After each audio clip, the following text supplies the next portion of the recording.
Okay, Jeanette Finicum is the wife of the late LaVoy Finicum, a cowboy who lived his life for God, his family, and liberty. Since his assassination in January of 2016, Jeanette has shared his story and furthered the awareness of defending our God-given liberties by speaking throughout our nation and calling on government agencies to step back into their jurisdiction and under the parameters set out in our Constitution. She continues LaVoy's legacy, working on their small cattle ranch. I didn't think it was so small, Jeanette. That was a lot of acres with a lot of cows that you told me about at lunch. Anyway, and it's standing up to out-of-control government agents who disregard life, liberty, and the protection of personal property rights. Please welcome our very special friend, Jeanette Finicum.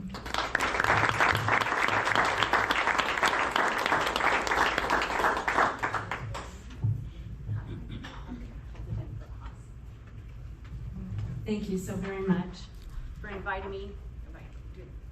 Here. I don't know if I did something. Can you hear me? No. Hang on. Hello? Give her that one.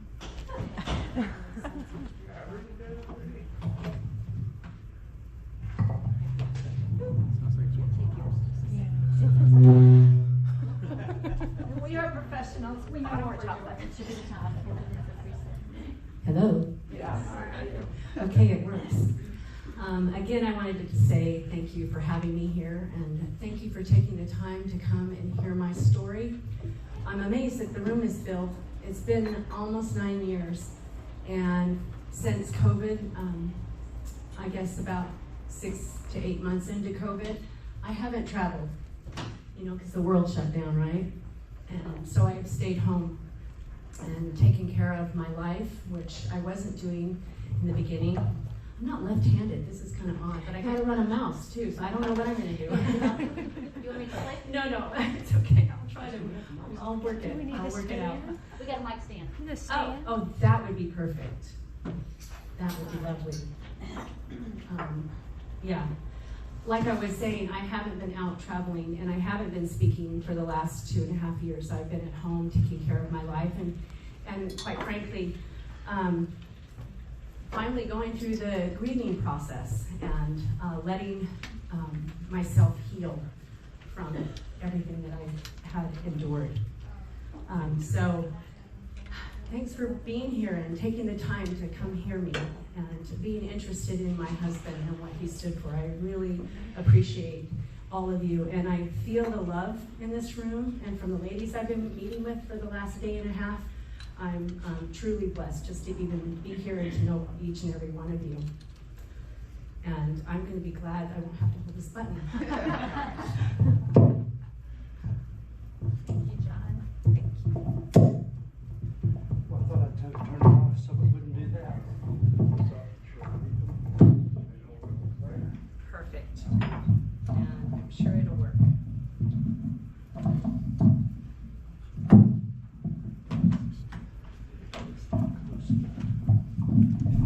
Yes, can you hear me? If I stand back here, can you still hear me? Yes, that'll be good. There we go. It'll work. Thank you so much. Thank you, John. Okay. So I've written a speech. I've written out. I had to kind of just, my process was, I went through all of the information that I had shared over 6 years of traveling with Mark Herr from Center for Self-Governance. And I put together, I was amazed at how much I had forgotten because I had turned that part of my brain off for a couple of years.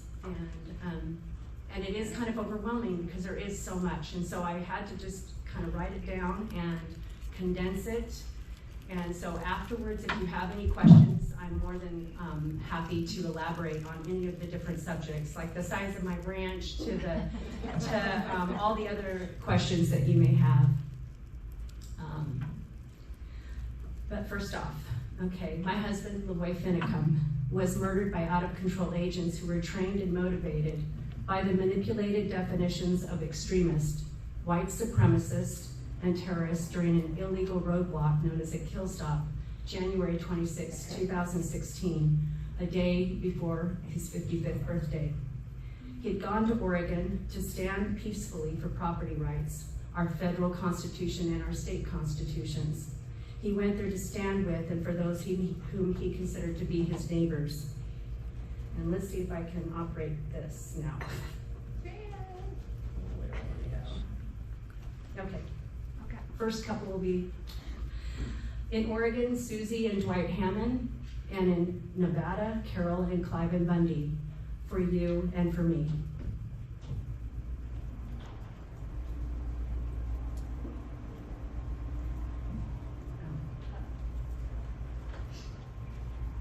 What about animals? Good. We can't get around it. I'm gonna go get help. Good.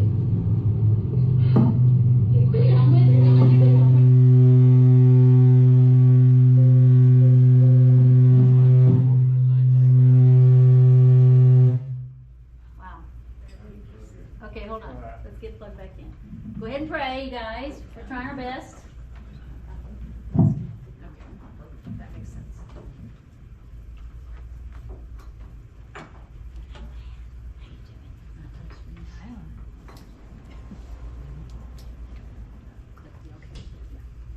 Okay, I'm gonna try that again. It's a video.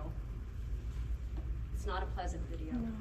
What about animals? Good. We can't get around it. I'm gonna go get help. Good.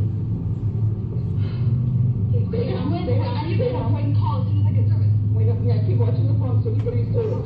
I can't even get Joe right. Coming up fast. Yeah, they are.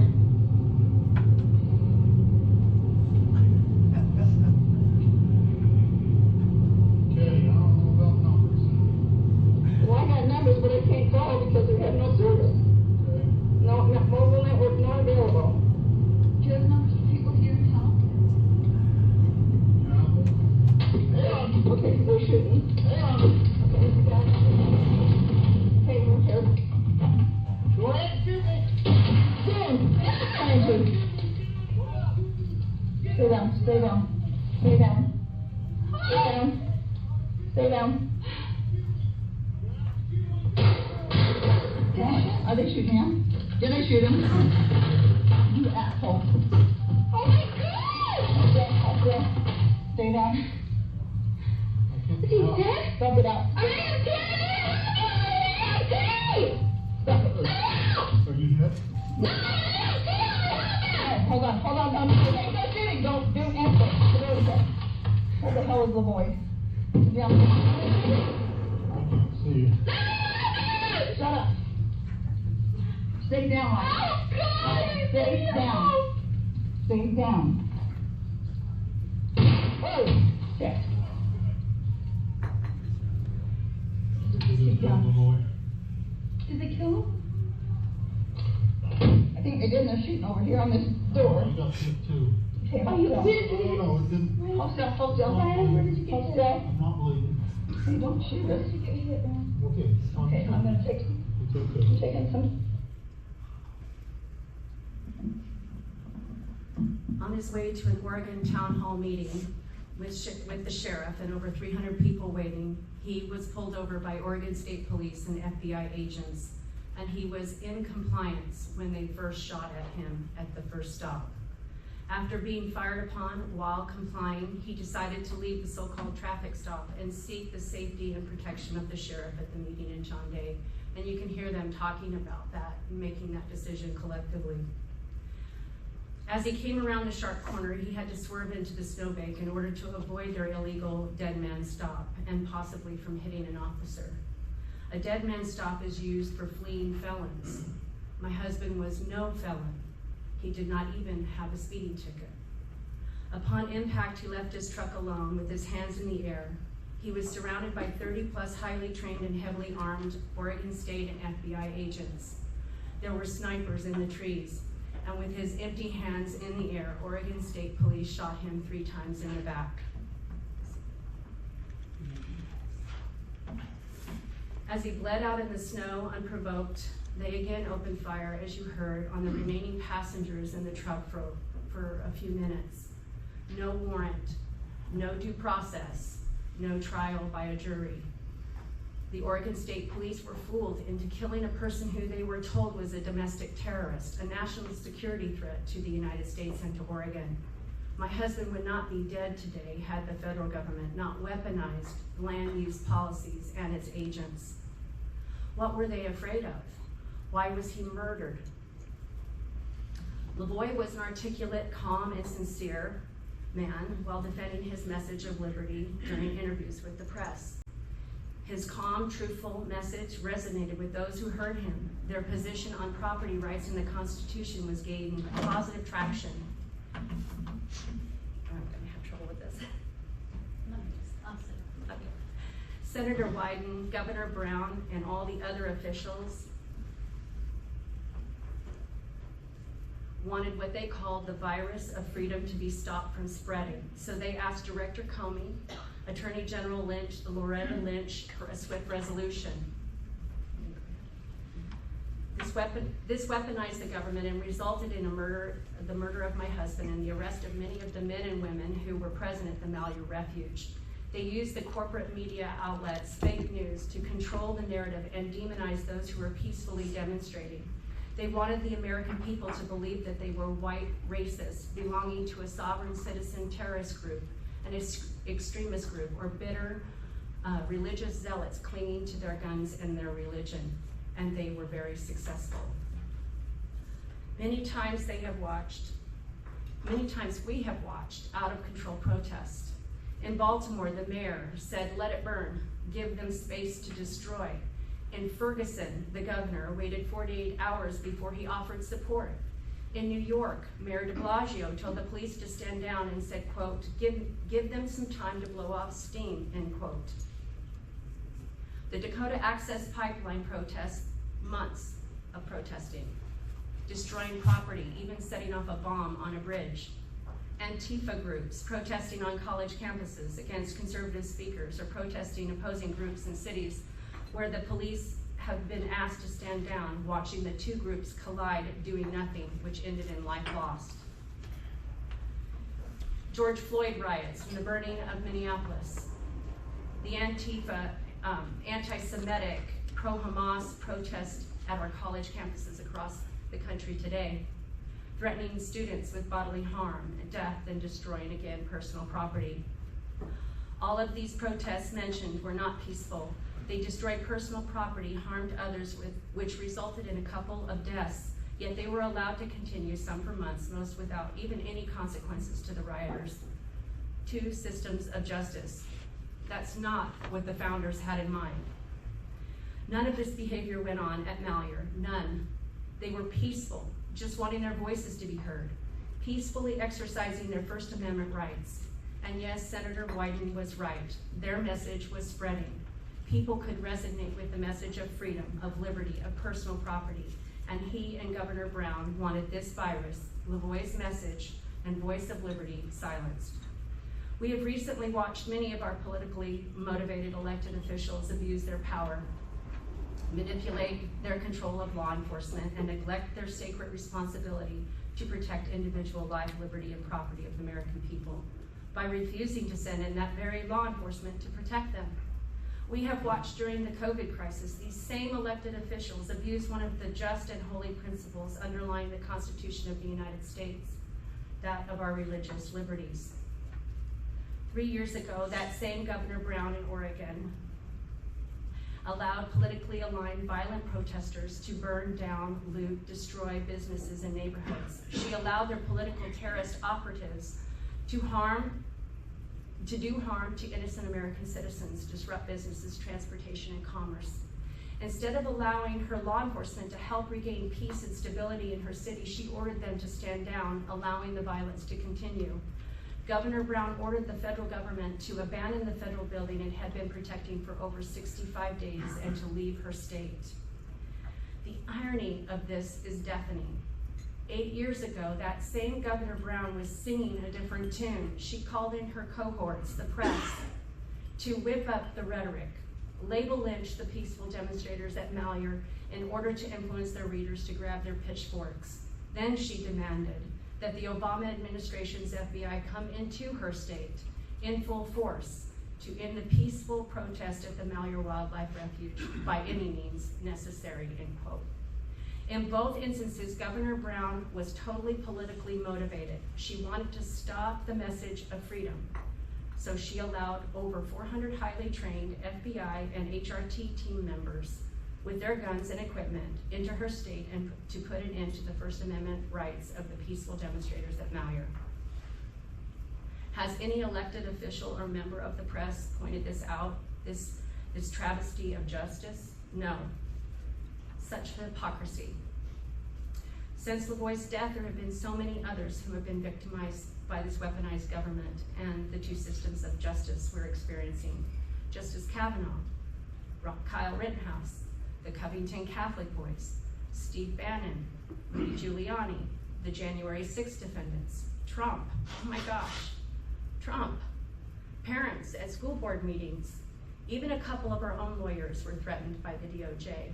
And when I think of Trump, I'm amazed because I know what it is like to be under that microscope that he is under and to be persecuted the way he's been persecuted.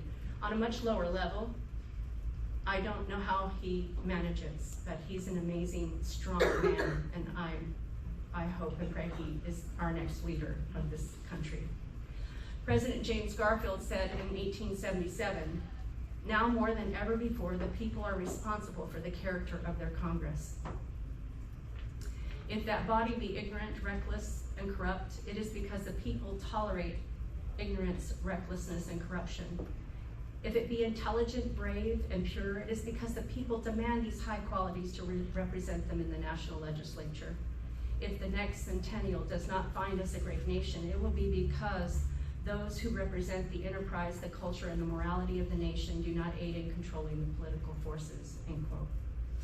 We, the people, are responsible for who we elect and place into office.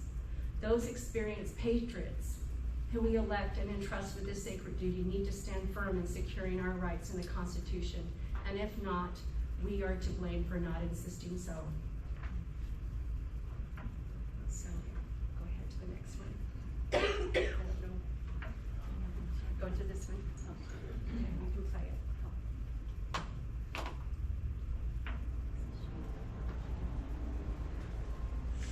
I don't know. No, this is up here. Just click on that. But my heart goes out to anyone who has violence perpetrated upon them, okay?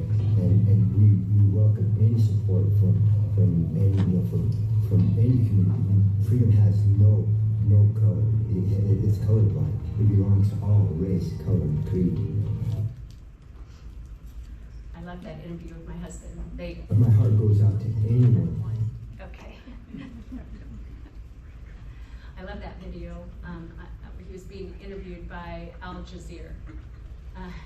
And they were trying to give him those gotcha questions, you know? And that was his response. She was arguing that, would it be the same for someone like me, my color, skin? And I just loved the way he responded because it was genuine in who he was. The fourth branch of government, the press, is no longer independent of the government. They are able to instantly mobilize within hours to manipulate the populace through their headlines. They are able to demonize the men and women at Malheur and what they were standing for within the first 24 hours.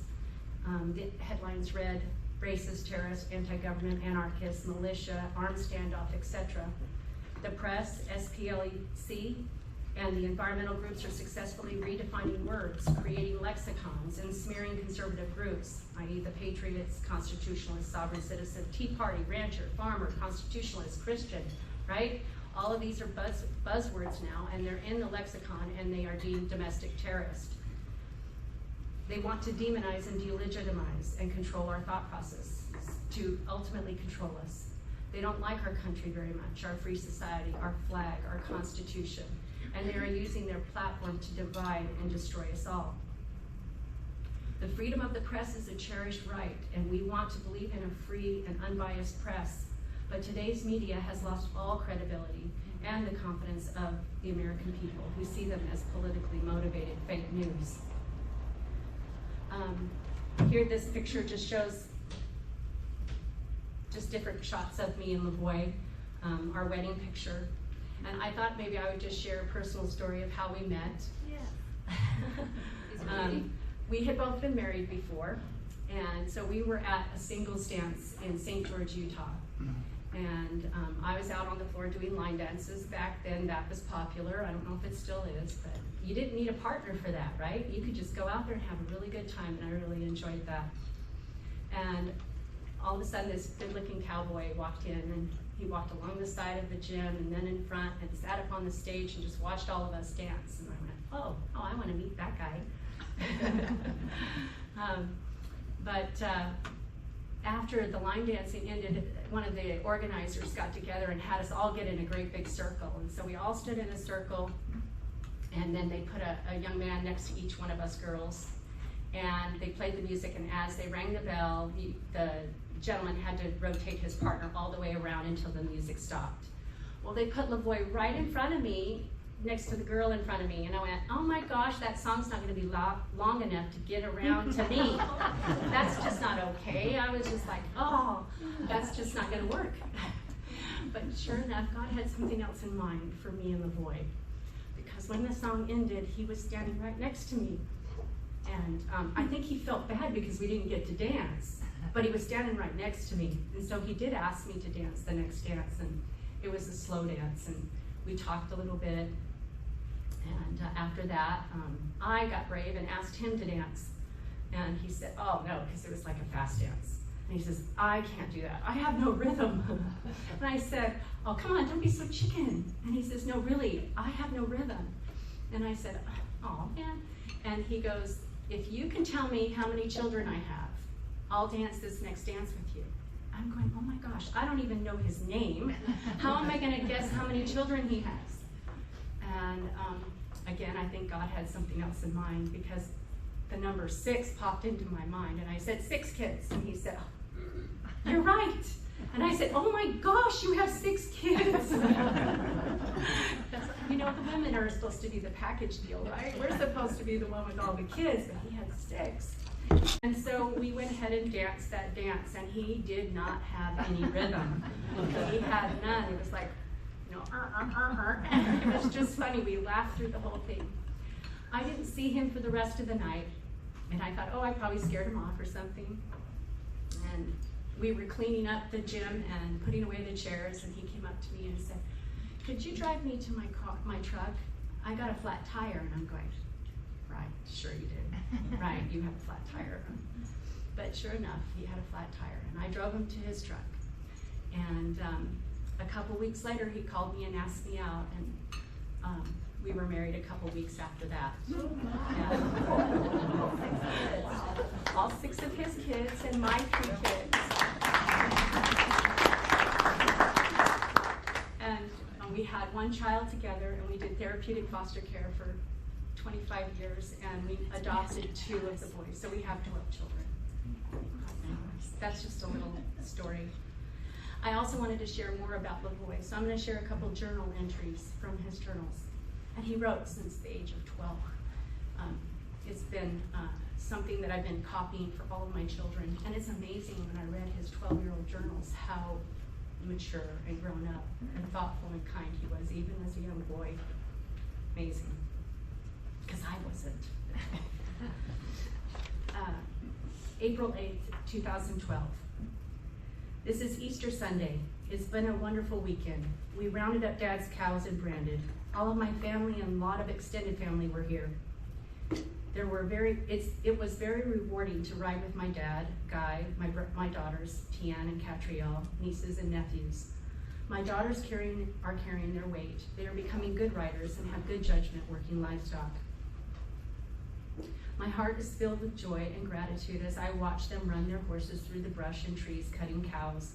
Danielle, Catrielle with her dark hair, and Tian with her blonde hair flowing behind them. As a father, I am blessed beyond measure. After branding, Jeanette and I rode around the old ranch house and pointed out all the old points of the homestead. And as we rode around, we watched all the families and the little children doing the Easter egg hunt. Mom and Dad's posterity have grown greatly. The joy and happiness as all of the families interacted and worked together was wonderful to see. March 2nd, 2012. This is the start of a new journal in the year 2012. My name is Robert LaVoy Finicum, and I am 51 years old. I'm the father of 12 children, and my wife is Jeanette Finicum. The world I grew up in is rapidly changing. I was born in this choice land of the United States of America. This has been a choice land and a noble country. In the more than 230 years of her existence, this country has been the standard of freedom throughout the world. I have lived to see her reach a pinnacle of wealth that has never been known in the history of the world. God raised up noble men who laid the foundations of a free government. The Constitution which they laid down was inspired of heaven for the protection of man's God-given liberties. For almost 100 years, evil and conspiring men have sought to destroy those liberties for their own power and gain. With sweet words of honey laced with poison, they have lied to us. Professing care and concern for the working man and the downtrodden, they have enacted laws that breach the safeguards erected by our Constitution. The politicians violate their oath to protect and defend the Constitution. End quote. His words, as I read them again to prepare for this event here, I found to be so prophetic in what we're even experiencing again today. I mean, it has not stopped, it has continued.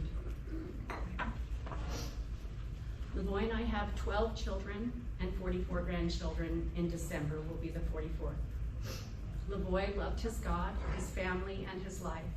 He loved to play, to tease, to work hard. He spent years loving and teaching not only his own children, but many disadvantaged teenage youth in our home. He loved his neighbor. He gave freely of his time and what he had. His dream to run his own ranch was realized. He loved ranching and he loved his cows. He was strong and courageous. He was a man of strong character. He was principled and trustworthy. He was loving and kind, and he was my true friend. He loved his freedom, his agency given to him by God. He loved his children and grandchildren so much so that he was willing to stand for them. He loved living in America, and he knew he was blessed to be here. He loved his country and stood for liberty for all. He said, liberty has no color, freedom has no color, it is colorblind. LaVoy grew up ranching with his grandfather. He always had dreams of owning his own ranch. In 2008, he purchased his ranch, his first ranch, which included the title to private water and grass and a federal grazing allotment that required the BLM permit for grazing. I just love that picture of him shaving. He never went unkept. And when he finally gave up on the little bit of hair he had, he said, it's coming off all the time. And so from that point on, he just stole my scarves and wore them as do-rags. And so he'd have flower scarves poking out of the cowboy hat. Lots of good memories. For the next 7 years, we operated our ranch and enjoyed peaceful relations with the BLM managers. In 2014, LaVoy caught wind of the growing struggle between Nevada rancher Cliven Bundy and the BLM law enforcement. Out of concern for what he perceived to be a growing problem between other ranchers and the BLM, as well as distortions of truth reported by the media, LaVoy sought firsthand information from Cliven Bundy himself. At this point, LaVoy determined that the federal land use policies and the BLM law enforcement had opened a Pandora's box of violating civil rights and due process. He decided to take an active role to close this Pandora's box and restore responsible land use policies and accountable BLM law enforcement. His first action was to participate in the April 12, 2004 Bundy standoff, and the end result was that the cows were returned. Everyone went home peacefully, and no one died, not that day. Shortly after the Bundy standoff, LaVoy began making educational YouTube videos to correct what he felt were mischaracterizations and inaccuracies about that event. That was the first time he ever made a YouTube presentation. And we had to get the foster boys to help teach us how to record and then put it on YouTube, because we had no clue how to operate a laptop or anything, or get on social media. According to the Bundy standoff court documents, LaVoy and our family came under BLM and FBI surveillance during the 2014 timeframe, which was authorized by the DOJ under the Obama administration. During the remainder of 2014, LaVoy made additional educational YouTube videos about the 1936 Taylor Grazing Act, the BLM, Arizona Public Lands, the federal and Arizona state constitutions, while we continued to ranch in good standing with the BLM. In 2015, the Pandora's Box unleashed a trail of sabotage, surveillance, intimidation, and escalation on the part of BLM and FBI law enforcement against LaVoy and our family. The government employees informed us that the BLM sabotaged our privately owned water supply for our cattle. We observed surveillance drones flying over our home. Other ranchers were stopped and questioned by BLM and FBI law enforcement agents. Our Mojave County Sheriff was approached by the BLM and FBI law enforcement to be deputized. And ranching-related individuals and organizations, like our county representatives, branding inspector, grazing board, and fish and game, attempted to pressure us into signing our BLM contracts out of the fear of federal reprisals, including the loss of grant funding and payment in lieu of taxes for the county.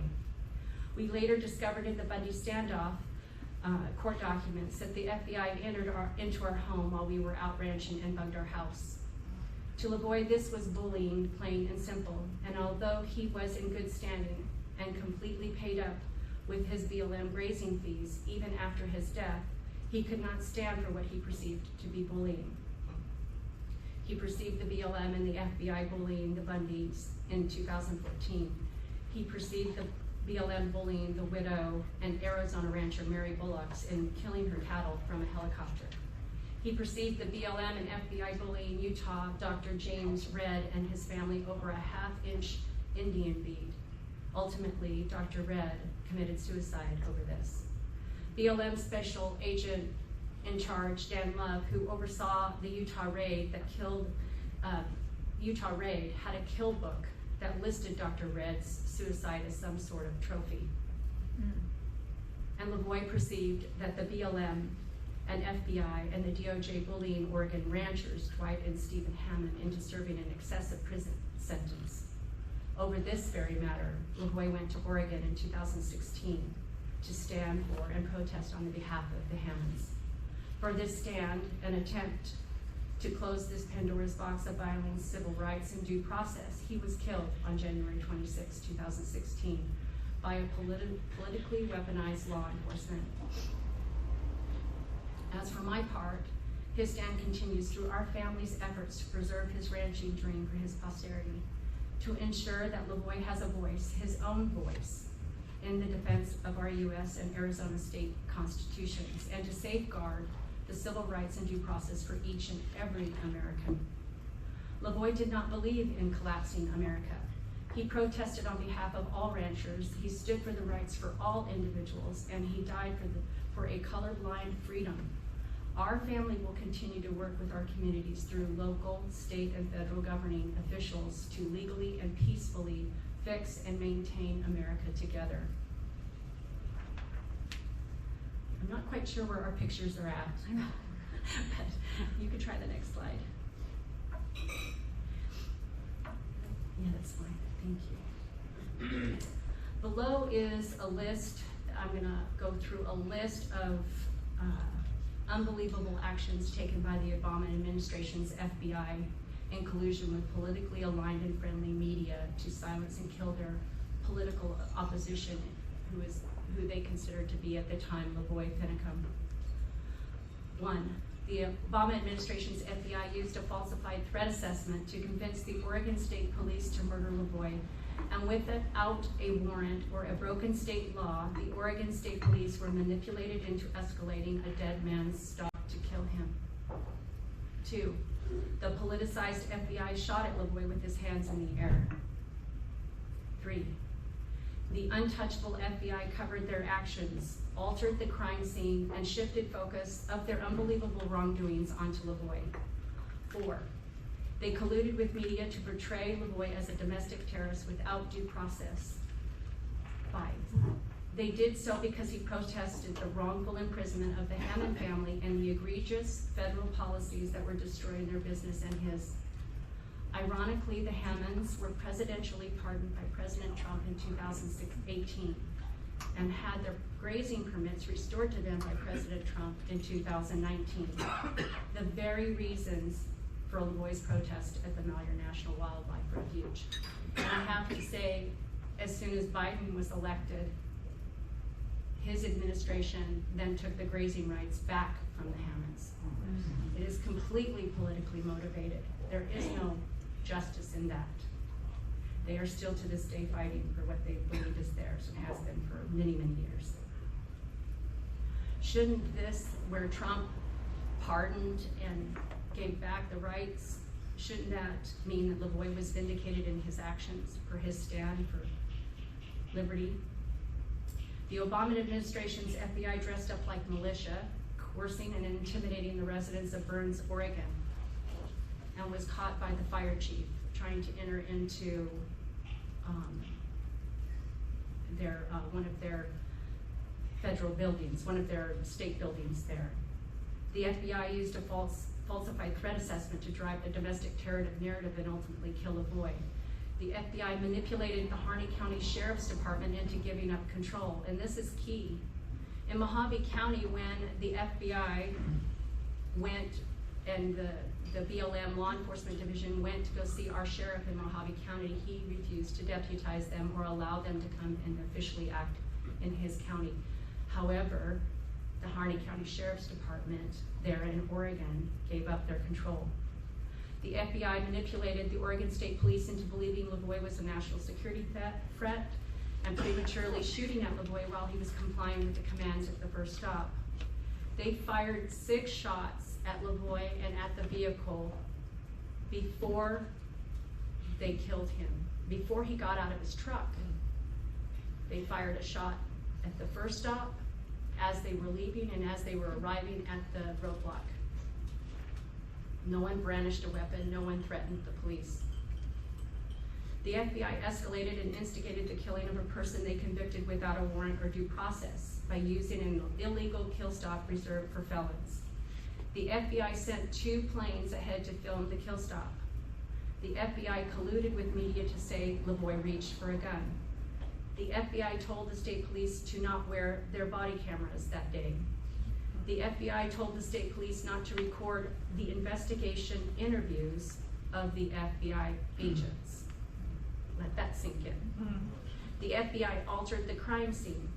The FBI lied about shooting at LaVoy with his hands in the air. The FBI destroyed evidence. The FBI broke multiple crime scene protocols for over 9 hours. The FBI broke officer-involved shooting protocols by inspecting their own weapons 2 months later. The FBI was under investigation for lying and obstruction of justice, and just this past month, 8.5 years later, the DOJ's Inspector General found that the FBI lied, mishandled, and took evidence from the scene in the shooting death of LaVoy Finicum. It took 8.5 years for them to figure out what we learned during Astorita's trial a year and a half later. The BLM whistleblower Special Agent Wooten reports a widespread pattern of bad judgment, lack of discipline, incredible bias, unprofessionalism, and misconduct, as well as a policy, ethical, and legal violations among senior and supervisory staff of the BLM Office of Law Enforcement and Security, tampering of evidence, and a likely cover-up, end quote. All of this, and yet LaVoy is still maliciously painted as the villainous extreme white terrorist. When will the media report that the first person to touch LaVoy's lifeless body testified to not seeing a gun? And I heard that for myself in the courtroom of the trial of Agent Astorita.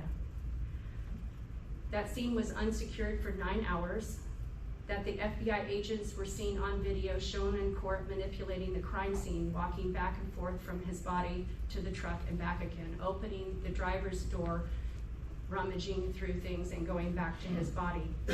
That after 9 hours, when finally the medical examiner showed up and arrived on the scene, she was the first person to testify to seeing a weapon in LaVoy's coat pocket. She also testified to seeing a well-worn path from his body to the driver's side of the truck 9 hours later.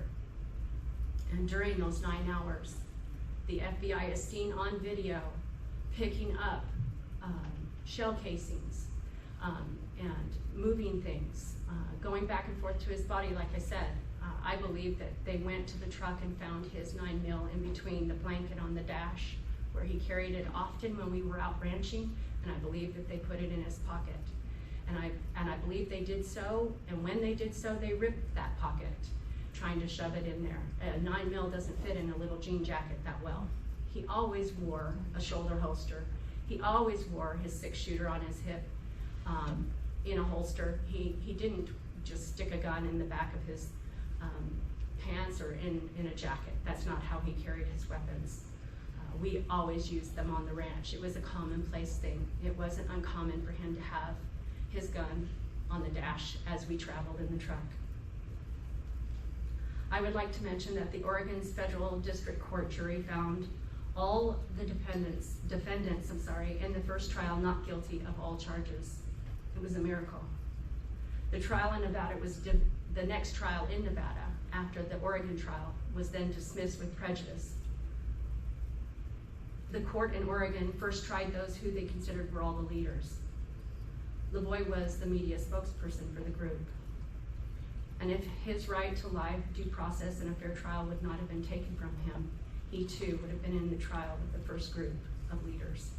And he too would have been acquitted by a jury of his peers, and he would have returned home to us, his family, a free and alive man. LaVoy's inalienable right to life was robbed from him merely for doing that which our nation's rule of laws safeguard for its citizens, which is the right to peacefully assemble and petition the government for a redress of our grievances. What have I personally experienced since? Well, I don't think we have enough time to go through all of it. But in traveling the country speaking, I've been completely out of my element. And in the beginning, you need to remember, I was just a mom. I had to study, I had to learn to articulate my position, and to have confidence and trust in the public square. I've gone from being a chuck wagon mom and a grandmother to a woman rancher, activist speaking out all overnight and without LaVoy. I've had many challenges, as you can imagine. I've had to have many attorneys to deal with a wide array of legal issues we were immediately confronted with, and other professionals such as editors, publishers, personal consultants, media advisors, and I even had security for over a year. My life was completely changed overnight in every possible way. In my own experiences with the BLM, I didn't expect to be ignored in the ability to continue running our family ranch. My attorneys communicated with the BLM for almost 2 years, trying to secure my right under my husband's permanent as a transferee of my husband's rights under a testamentary disposition. It's a legal term with the BLM. Instead of following this clear federal regulation, the BLM instead obfuscated, refused to acknowledge that I was my husband's wife and widow. They denied that I had any right to that permit and pretended that it simply was terminated upon his death. We showed them federal regulations and authorized the transfer of the rights of the permit to me, and instead they obfuscated and ignored it. To that point, they refused to even acknowledge my rights under a clear federal regulation, which transfer of grazing preference, and instead ignored me and continued their obfuscation, thus forcing my cattle off my land and forcing me to go through the litigation process for 2 years. So let's go over that again. First, they're trying to get an agency to work responsibly with a rancher is apparently too much to ask.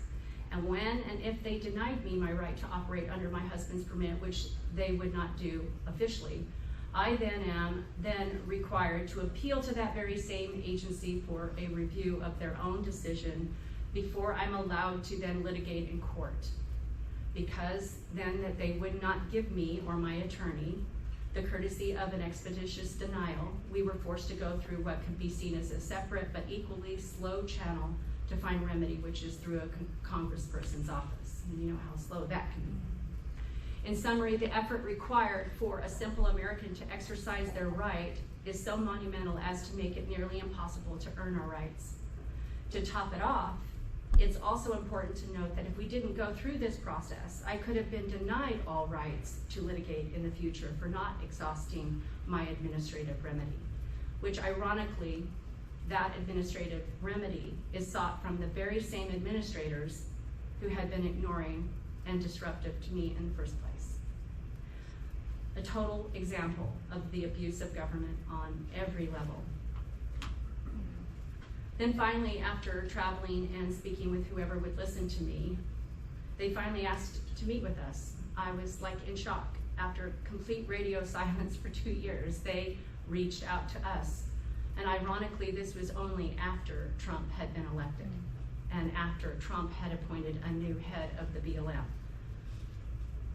which resulted, because of the change of administration and the change of policy and thinking, a different agenda. They allowed me to return my cows to my ranch tuck-up in the year, in November of 2017, almost 2 years later. I didn't expect to be followed by the FBI and the BLM Law Enforcement Division to our speaking engagements. They threatened to raid them, tried to bully and intimidate the sponsors to cancel, and asking law enforcement to keep an eye on me and all who came in and out of my home and to the events. The FBI spoke with the sheriffs, chief of police. Memos had gone out to city councils where they libelously labeled us as anti-government, sovereign citizen terrorists. They sought to be deputized to raid a certain event in Delta, Colorado. It was outside of their jurisdiction. My children and grandchildren were in attendance. Needless to say, that was frightening. We are not anti-government or anti-cop. We need the government. We need our law enforcement.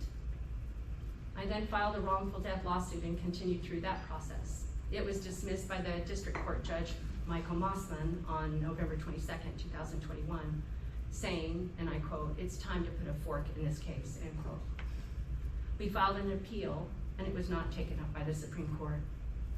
I fought to have my husband's rifle and personal belongings returned to us. I was able to receive the one rifle back in 2018, but I have not seen any of his other personal belongings. I have fought to have my foster license reinstated. They weren't going to let me continue in that work, but I did get it back in 2019 and 18. For the rights, I had to fight for the rights of my husband's cattle brand, every little step of the way.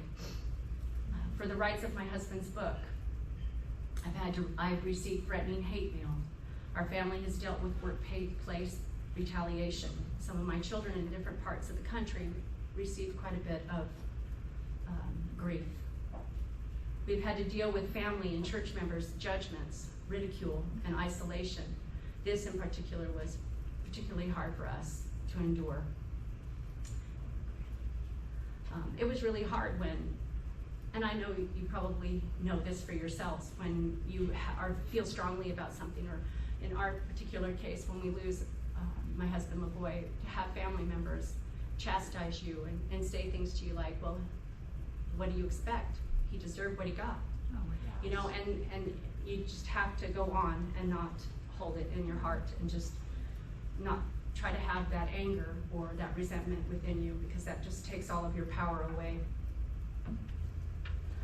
I've had to learn new skills. There's me and my daughter Tian, my youngest daughter. She was 17 when her dad was killed. But she spent most of her time with her dad from age 6. I lost her at 6. She went with him everywhere and on horse, and so she knew how to run the ranch. And so she taught me. She taught me to run the ranch. She helped me to learn to ride my horse, to fence, to brand, and to operate farm equipment. I had generous donations of hay by the truckloads brought to my home to feed my cows that summer that they were taken off my allotment. With the wrongful death lawsuit, we went through 4 different attorneys, struggled to pay their fees, traveled the country sharing his story for over 5.5 years until COVID hit. The American people helped us with the funeral costs, the autopsy, to bring LaVoy's body home from Oregon, for all of the other attorney issues. I've had wonderful family members and friends who have come from far and wide to help teach and ranch with me. I've had a family who shared their land for my cows to graze on so that I wouldn't have to sell out or lose my family heritage and livelihood. The Lord has blessed us in our time of need through you, the American people. LaVoy loved to teach. He was that way at home with the kids, with the foster kids. He wanted to teach and sound the alarm to wake up the populace. So before he was killed, he wrote a book, Only by Blood and Suffering, Regaining Lost Freedom. It was one way he could educate and teach others about the delicate line between keeping or losing our life, liberty, and property. LaVoy's book tells of family struggles to come together and survive. It deals with what matters most during crisis and chaos. It's about loyalty, bravery, fortitude, family, freedom, and sacrifice. It's action-packed. He has developed his characters so well, you will hate the bad guys and be inspired by the good guys. It will leave you asking yourself, what would I have done? Am I prepared? Have I prepared my children? This book highlights human weaknesses of every kind. These weaknesses are exposed during the trials and the characters are faced with. It will leave you asking, what would I do and what are my weaknesses? A friend of mine was inspired this way after reading LaVoy's book. He said, quote, "A major theme of the book is that the people we each are before the collapse will be the people we are the day after the collapse. So spend your time now being the people you want to be. It's about preparing your children, teach them about faith, hard work, justice, and freedom." LaVoy's personal knowledge of the joy and love within a family is very enviable, leaving you with wanting to spend more time doing what you love and with who you love, inspiring you to not waste time, end quote. Hope. I wanted to talk a little bit about hope. I have a quote over my desk, and it says, and someone sent this to me with a donation and the quote on the envelope. And I've had it there since just shortly after his death.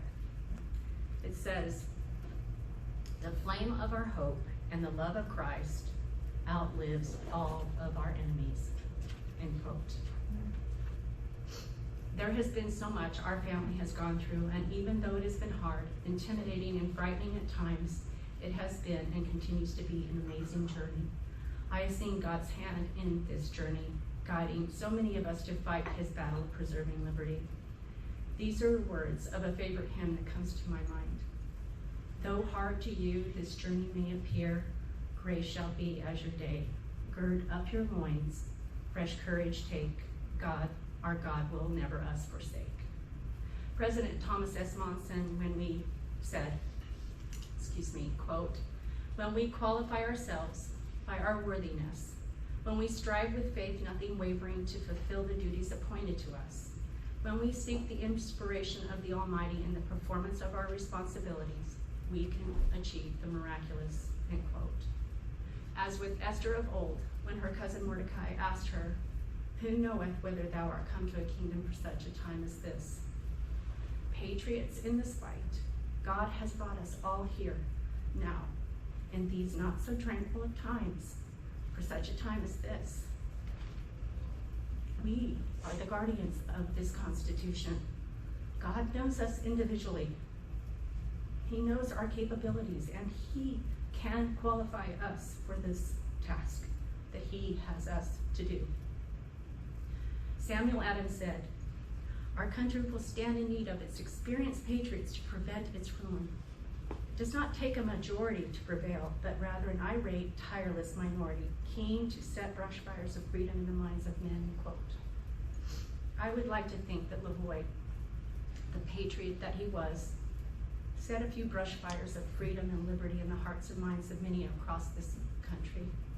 That his sacrifice, his stand for freedom, for liberty, and agency was not in vain. One of LaVoy's favorite quotes is by Ezra Taft Benson. He even put it in his book. That's how much he loved that quote. It was above his desk.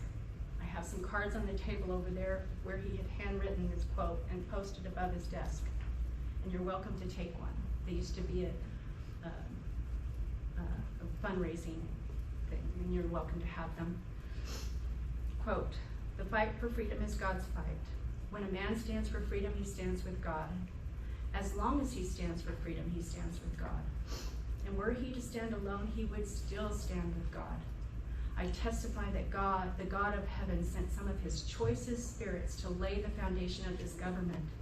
And he has sent other choice spirits, even you who read or hear my words, you, to preserve it, end quote. God is the true author of liberty. God has given us the gift of agency and freedom. Many have asked, what can I do to help? There's so much to be done, everywhere. We are willing, but are we ready? I wasn't ready. I had not studied like LaVoy had. He understood what he had lost and was prepared to stand. Let's get ready, let's study, let's learn the Constitution. I'm still in that process.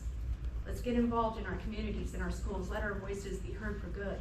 Let's stand for virtuous principles, even if the opposing side screams we're politically incorrect. We must have courage.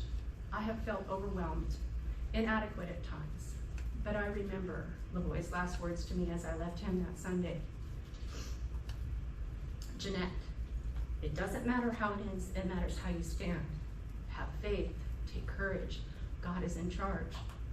Well, I do have faith, and I have courage, and I know that God is in charge. And how grateful I am to know these things, for it brings peace. But I still have to study, and I do have to prepare, and I do have to act. Another poem, and I have a handout here tonight for you to take with you. It says, I am only one. I am only one, but I am one. I can't do everything, but I can do something. What I can do, that I ought to do, and what I ought to do, by the grace of God, I shall do.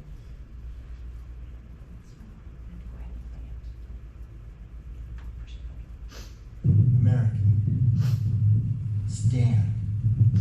The night is far spent. The Constitution has been shredded, but it lives in your heart. You know what freedom is and what freedom isn't.